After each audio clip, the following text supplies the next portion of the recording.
पण मुळात या जगात तुम्ही आलात ते घोडभर पाणीच्या निमित्तानं. पण एक मित्र असं म्हणाला की काय ते आलतू फालतू कथा लिहितो रे, त्याच्यापेक्षा एखादी एकांका लिहून दे. सगळा हिशेब जर मांडला तर 457 पुरस्कार घोडभर पाणीला मिळालेले आहेत.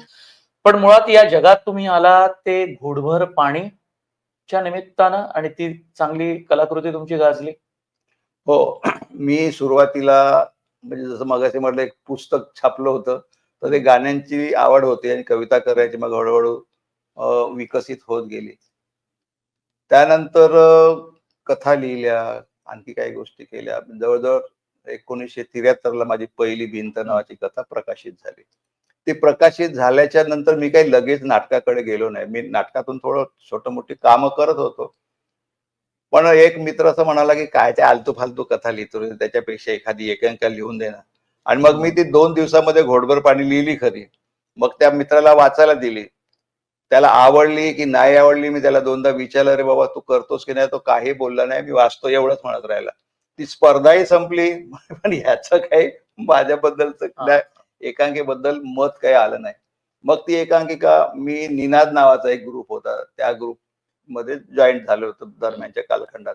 कारण मग मुंबई पोर्टर्समध्ये जसा तुम्ही उल्लेख केलात, की त्या मुंबई पोर्टर महाराष्ट्र राज्य नाट्य स्पर्धेच्या निमित्तानं आम्ही एक ग्रुप तयार केलेला होता आणि मुंबई पोर्टर्स दरवर्षी अ, मुंबई पोर्टर्सच्या कामगारांच्या कलागुणांना वाव मिळावा म्हणून काही या स्पर्धेतून चांगल्या भाग घेत या चांगल्या गोष्टी होत्या. त्याही वेळेला आताही काही ऊर्जा आणि मंडळात त्यातून वगैरे मग ते करतात. काम करत असताना मग तो एक मित्र म्हणाला, त्याचं नाव विजय मोंडकर आहे. म्हणाला, "तू हं. एक एकांका लिहिली आहेस, तर ती दे आपण निनादच्या तर्फे आपण करू."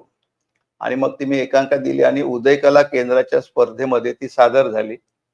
अ, रघुनाथ मिरगड आणि श्याम परुडेकर असे हे 2 कलावंत पहिल्यांदा मुंबईसारख्या शहरामध्ये प्रेमानंद गजवीच्या एकांकिकेमध्ये काम करताना गवसले म्हणा, भेटले म्हणा आणि तिथून प्रवास जो सुरू झाला आणि त्या उदय कला केंद्राच्या स्पर्धेमध्ये ही स्पर्धा झाली होती 1979 अच्छा. आणि तिथे लेखनाचा मला पहिला पुरस्कार मिळाला. हं. आणि कमलाकर सारंग, विहंग नायक असे त्यावेळचे जाणकार रंगकर्मी होते आणि तो जो काही प्रवास जो सुरू झाला बघ घोडभर पाणीपासून मग अनेक स्पर्धांमधून झाली. खूप पुरस्कार मिळाले म्हणजे आता सगळा हिशेब जर मांडला तर 457 पुरस्कार घोडभर पाणीला मिळालेले आहेत.